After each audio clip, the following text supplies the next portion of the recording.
We are wild. Hi there, welcome back to Professor Snyder's, that's me, Music Biz News. My previous episodes were about the restructuring of the traditional music industry ecosystem, with major music companies and Spotify circling the wagons against, I'll call it, wild, free-range AI music, as compared to tame, corralled AI music. For over a century, the legacy record industry has been like this. Labels will contract artists to record a record. The labels pay to make and market that record and then distribute it to sell or stream. The labels then collect mechanical royalties from the sales or streams and then pay the recording artist after recouping any financing that the record label had put into making the record. Publishers represent the writers of the music on the record, not necessarily the artist, and manage songwriting rights and licensing. And then performance rights organizations like ASCAP and BMI track performances of the music and collect, then pay royalties to the publishers who then pay the songwriters.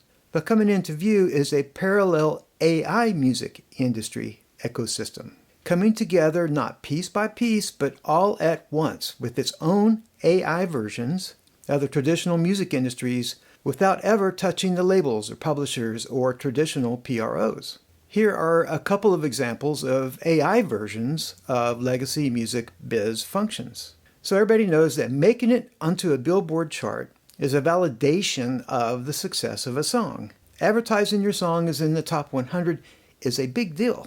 AI music now has its own version of the Billboard charts, SESAC, and I assume that's how you pronounce it. Stands for the Sonic Intelligence Academy.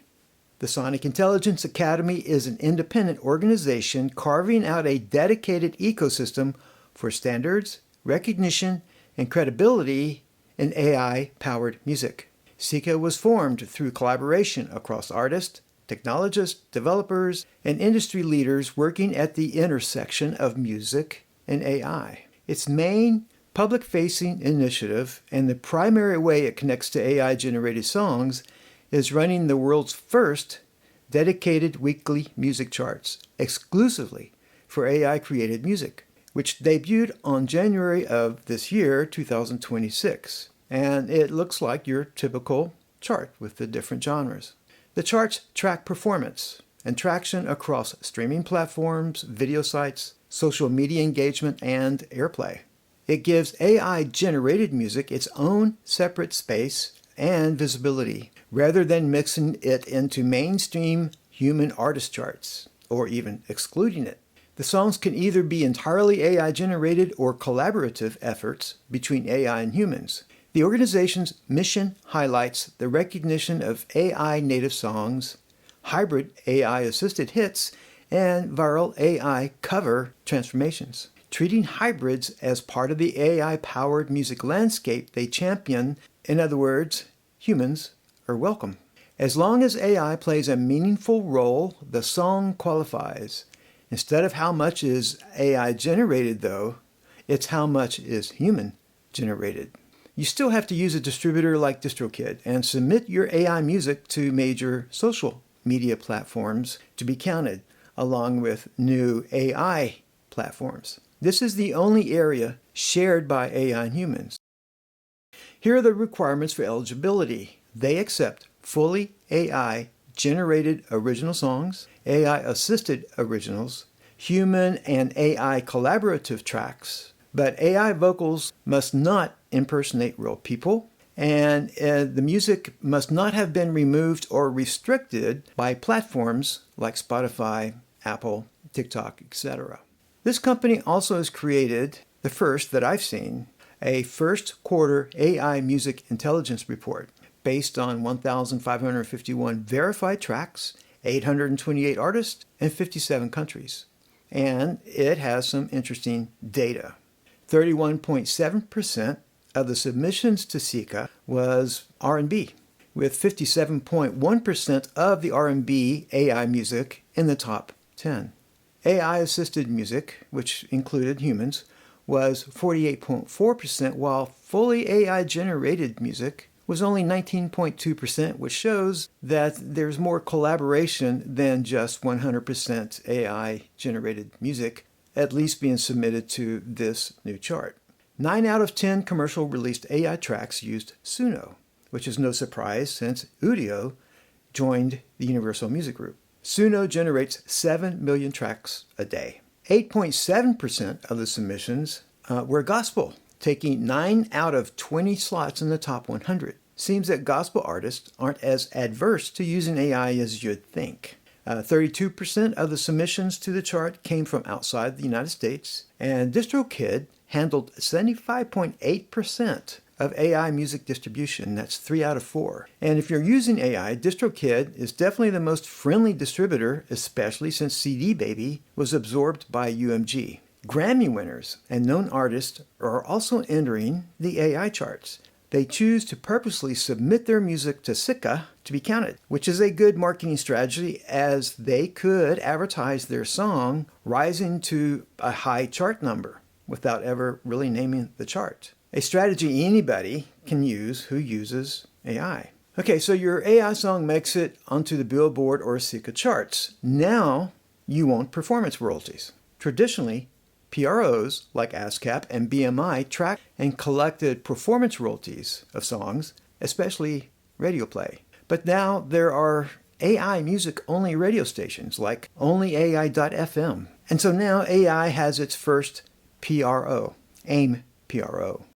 It enters one of the core systems of the music industry, how creators get paid when their work is used. Performance rights organizations, PROs, track when music is played publicly and collects and distributes the royalties to the people behind the music. And this includes radio and live venues and TV and other commercial uses. In the U.S., organizations, like I said, like ASCAP and BMI and SESAC, operate on the assumption that songs have clearly defined human authors. AI music complicates that. AIM Pro is designed to work with that complexity. According to its introductory press release, it offers royalty registration, licensing, and distribution for AI-generated works, where authorship may involve prompts, edits, and model output.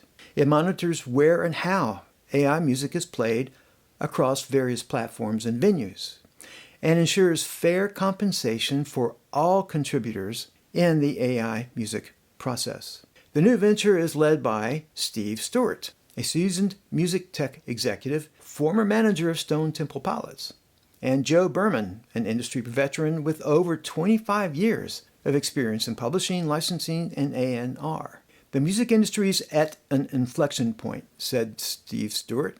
AI music is being streamed and licensed daily, yet there's no infrastructure to ensure AI creators receive fair compensation. AIM Pro was built to close that gap. Creators can upload AI-generated tracks, license them, and get paid without ever interacting with a label, a publisher, or traditional PRO. And the membership is free. AIM Pro takes a 15% cut on any collected income, much like ASCAP and BMI SESAC. And for $10 a month, there's a pro tier that adds access to a licensing marketplace where tracks can be discovered and licensed with terms negotiated individually. So SESAC and AIM Pro are just two examples of what is going on in this new AI music ecosystem. There's already AI-only record labels, AI-only radio stations, AI-only music promotion companies, autonomous AI artist managers. Right now, the only crossover into the legacy music industry is exposure to the mass audience offered by streamers like Spotify. But already you can use all AI versions of Spotify, like Melodio, the world's first AI-powered music streaming platform. As Spotify and major music companies circle the wagons, there are new AI alternatives welcoming AI. And I'll let AI, ChatGPT, present to you its conclusion to this podcast. A new music industry is being built, with its own rules, its own economics, and its own definition of success. And for the first time in modern history, that industry doesn't need the old one to survive. So thanks for watching my podcast. feel free to comment below and like and subscribe and share and do all those things to support this podcast. Thanks. Bye. We are wild. We are free. We are the free range.